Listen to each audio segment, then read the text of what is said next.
साथियों नमस्कार। अगर आप राजनीति में हैं तो भले ही आप सत्ता में हैं या आप विपक्ष में हैं, आपको हमेशा नाप तोल कर बोलना होता है। आपको अपने शब्दों की कीमत और गरिमा बना के रखनी होती है।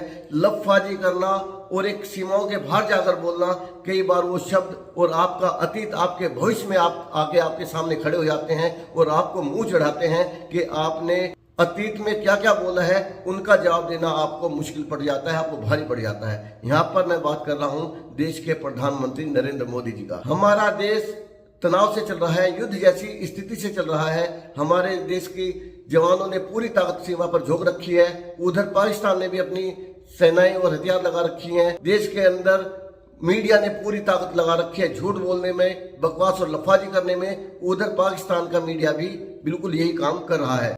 इसी बीच अमेरिका के राष्ट्रपति डोनाल्ड ट्रंप का एक एक्स आता है, एक ट्वीट आता है, जिसमें वो घोषणा करते हैं कि मेरे को ये बताते हुए हर्ष हो रहा है कि भारत और पाकिस्तान एक लंबी बातचीत के बाद दोनों पूर्ण रूप से युद्ध विराम के लिए तैयार हो गए हैं। ये एक ट्वीट आता है। लेकिन जब ये युद्ध विराम की घोषणा अमेरिका के राष्ट्रपति करते तो ये बहुत सारे सवाल खड़ा कर देते हैं, क्योंकि 1971 के बाद शिमला समझौते में तय हुआ था कि भारत और पाकिस्तान के बीच में किसी की भी मध्यस्थता स्वीकार नहीं की जाएगी। इसे द्विपक्षीय मामला समझा जाएगा और भारत और पाकिस्तान अपने मुद्दों को स्वयं निपटेंगे। भारत का एक छोटी झड़प के बाद में अमेरिका को अपना पंच बनाना, एक चौधरी बनाना, एक गॉडफादर बनाना सवाल खड़े तो करता है। अब जबकि युद्ध विराम हो गया है, सीज फायर लागू हो गया है, तो देश की जनता को भी सवाल पूछने का अधिकार मिल जाता है, जो कि अब तक गलत हो रहा था या सही हो रहा था। देश की सरकार के साथ में, सेना के साथ में मिलकर चल रहे थे और कोई भी सवाल खड़ा नहीं कर रहे थे। सबसे पहले सवाल मैं ये पूछना चाहता हूं कि जब ये सीज फायर हुआ है तो इसकी पेशकश किसने की? सबसे पहले कदम किसने बढ़ाया? क्या पाकिस्तान ने जाके अमेरिका से ये बोला कि हम सीज फायर करना चाहते हैं, या भारत ने जाके ये कहा कि हम सीज फायर करना चाहते हैं, हमारे झगड़े को खत्म करवा दिया जाए? ये एक बहुत बड़ा मुद्दा है।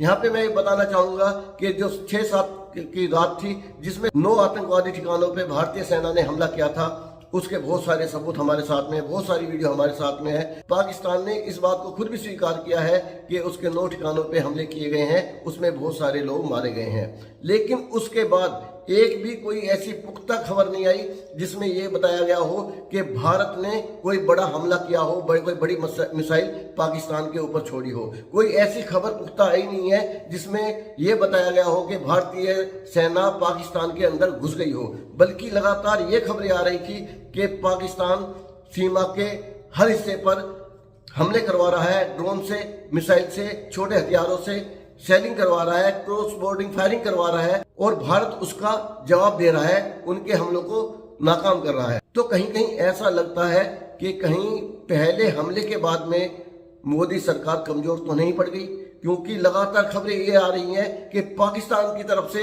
अटैक किया जा रहा है, हम जवाबी कार्रवाई करें। ऐसा लगता है कि एक हमले के बाद में मोदी जी पीछे हट गए और उन्होंने कोशिशें की कि बस यहीं पर मामला सुलझ जाना चाहिए, खत्म हो जाना चाहिए, जिससे हम अपने मीडिया को, अपने देश को, अपने भक्तों को ये जवाब दे सकें कि हमने देखो जी देश में घुस के 9 ठिकानों पे हमला कर दिया। लेकिन उसके बाद में एक भी अच्छा हमला मोदी जी नहीं कर पाए, जबकि आपके साथ पूरा देश खड़ा था, आपके साथ पूरी सेनाएं खड़ी थी, आपके देश का बच्चा बच्चा आपके साथ था। पूरा विपक्ष ये कह रहा था मोदी जी आप जो करना चाहे आप कीजिए, हम आपके साथ में हैं। यहाँ पर मोदी जी का एक बयान मेरे को याद आ जाता है। मैं एक पहले छोटी सी क्लिप दिखाता हूँ। पाकिस्तान हमको मार के चला गया, पाकिस्तान ने हम पर हमला बोल दिया मुंबई में, और हमारे मंत्री जी अमेरिका गए और रोने लगे, ओबामा ओबामा ये हमको मार के चला गया, बचाओ बचाओ। ये कोई तरीका होता है क्या? पड़ोसी मार के चला जाओ और अमेरिका जाते हो? अरे पाकिस्तान जाओ ना। क्या तरीका होता? पाकिस्तान जो भाषा में समझे समझाना चाहिए। आपने जो वीडियो देखी उसमें हमारे देश के प्रधानमंत्री, उस समय प्रधानमंत्री नहीं थे, उस समय वो कह रहे थे कि ये लव लेटर बंद करना चाहिए, अमेरिका क्यों जाते हो, पाकिस्तान जाना चाहिए। लेकिन जब सीज फायर हुआ है और इसकी घोषणा अमेरिका करता है, तो मेरा तो सवाल फिर वही रह गया कि जो काम पहले कांग्रेस करती थी, अमेरिका जाती थी, तो आप भी तो अमेरिका ही गए, आपकी मध्यस्थता भी तो अमेरिका ने की। जबकि हमारा शिमला समझौता कहता है कि ये हमारा द्विपक्षीय मामला है, हमें किसी की मध्यस्थता की आवश्यकता है ही नहीं। तो आप भी अमेरिका पहुंच गए, फिर आप आप में और मनमोहन सिंह जी में अंतर क्या रहा, ये आपको स्पष्ट करना पड़ेगा। मेरा दूसरा सवाल, जो पुलवामा में जो घटना हुई थी 22 अप्रैल को, उसका आपने बदला ले लिया 9 ठिकानों पे हमला करके, लेकिन उसके बाद जो पाकिस्तानी हमले हुए हैं सीमा के ऊपर, जिसमें हमारे कितने ही सैनिक शहीद हुए हैं, 16 सिविलियन की मरने की खबर है, जो कि आंकड़ा बहुत बड़ा होगा।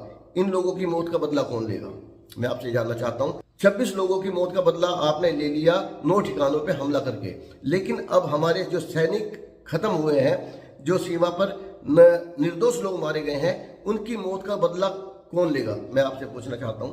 मेरा अगला सवाल, चाइना के बने हुए, तुर्की के बने हुए सस्ते ड्रोनों के बदले में जो आपने बड़े हथियार खोले, जो बड़े उन्हें नाकाम करने के लिए जो बड़ी तोपें खोली या मिसाइल खोली, उनका जो ऊपर लागत आई है, जो खर्चा आया है, उसका जवाब कौन देगा। मेरा अगला सवाल, जिस मकसद से 9 ठिकानों पे हमला किया गया था कि पाकिस्तान को सबक सिखाना है, पाकिस्तान की कमर तोड़नी है, आतंकवाद का दम निकालना है, तो क्या इन 3 दिनों के अंदर आपका ये मकसद कंप्लीट हुआ, आप संतुष्ट हैं। मेरा अगला सवाल, जिस तरह से पाकिस्तान के समर्थन में चीन के हथियार दबादब दिए जा रहे हैं, सेनाएं भेजी जा रही हैं, तुर्की ने अपना पोत भेज दिया है, उस तरह से आपके जो साथी हैं, दुनिया में आपकी मित्रता है, जहां पे आपने जाके डंके बजाए, वो आपके साथी कहां पर हैं, क्योंकि आपके समर्थन में एक भी बड़ा देश खुलकर नहीं आया है जिसने ये कहा हो कि हम भारत के साथ में हैं, हम मोदी के साथ में हैं, हम मोदी के समर्थन में लड़ाई करेंगे। जिस तरह से तुर्की खुल्लम खुल्ला उनके साथ में है, अजरबैजान उनके साथ में खुल्लम खुल्ला है, चाइना उनके साथ में खुल्लम खुल्ला है, आपकी सीमाओं पर जितने भी पड़ोसी देश हैं, वो सारे डायरेक्टली या इनडायरेक्टली सब चाइना को सपोर्ट करेंगे, सब पाकिस्तान को सपोर्ट करेंगे। आपका डंका कहां बज रहा है, आपके दोस्त कहां पे हैं, जो पूरा मीडिया, पूरे आपके सपोर्टर, आपकी पार्टी कहती है कि पूरी दुनिया में मोदी जी का डंका बज रहा है, वो डंका कहां पर है, वो आपके दोस्त कहां पर है, वो आपके साथी कहां पर हैं। कोई भी साथी मदद के लिए क्यों तैयार नहीं हुआ, किसी ने भी आपके समर्थन में बयान क्यों नहीं दिया। कुछ लोगों ने ये तो कहा है कि हम निंदा करते हैं आतंकवाद की, निंदा करने से जंग नहीं लड़ी जाती, जंग लड़ी जाती है हथियारों से, जंग लड़ी जाती है मिलिट्री से।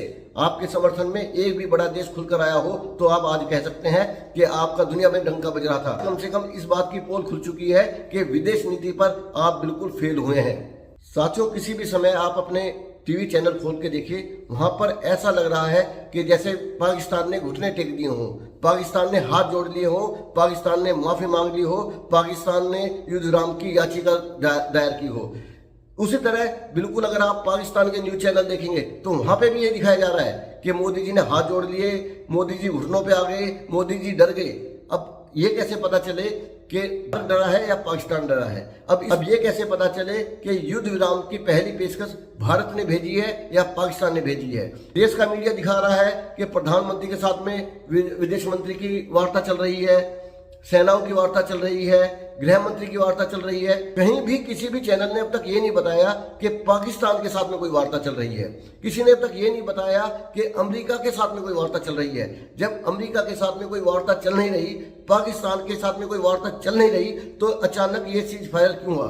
सच्चाई ये है कि पाकिस्तान को जो सजा मिली वो भी कम नहीं है। उनके 9 ठिकानों पे, आतंकवादी ठिकानों पे जो हमले किए गए वो भी कम नहीं है। लेकिन सवाल इसलिए उठते हैं कि जब मोदी जी कहते हैं कि हमारा दुनिया में डंका बज रहा है, जब मोदी जी कहते हैं मैं 56 इंच का हूं, जब ये कहते हैं कि हम दुश्मनों से आंख मिलाकर बात करेंगे, जब कहते हैं दुश्मन को लाल आंख करके दिखाएंगे, जब कहते हैं कि आज ये नया भारत है, ये सुनेगा नहीं किसी की, जब आप लंबी लंबी फेंकते हैं, जब आप लफाजी करते हैं, जब आप बकलोली करते हैं, तो आपसे सवाल पूछने बनते हैं कि वो आपकी ताकत, वो आपकी हिम्मत, वो आपका जज्बा कहाँ चला गया? बिहार में एक चुनाव रैली में आपने कहा था कि पाकिस्तान की कल्पनाओं से बड़ी सजा देंगी। ये कौन सी सजा दी गई? इसमें तो हमारा नुकसान ज्यादा दिखाई दे रहा है। कितने सीमा पे लोग मारे गए, हमारे लोग ज्यादा मारे गए हैं। उनके छोटे छोटे हमलों को रोकने के लिए, उनके छोटे छोटे ड्रोन्स को रोकने के लिए हमें अपनी बड़ी मिसाइलों का इस्तेमाल करना पड़ा है। ये तो नुकसान का सौदा हमारे लिए है। क्या देश अभी युद्ध विराम के लिए तैयार था? पूरा देश ये चाहता था कि जब आपने एक बार शुरुआत कर दी है तो हम खुल्लम खुल्ला आपके साथ में हैं। कुछ वाकई बहुत बड़ा होना चाहिए, जिस तरह 1971 में हुआ था, देश के 2 टुकड़े कर दबा दिए थे इंदिरा गांधी ने। आज आपको एक इंदिरा गांधी का दूसरा रूप बन के कुछ बड़ा करके दिखाना चाहिए था। लेकिन मोदी जी, मैं बहुत अफसोस के साथ में कहूंगा, आपने हमें निराश किया है।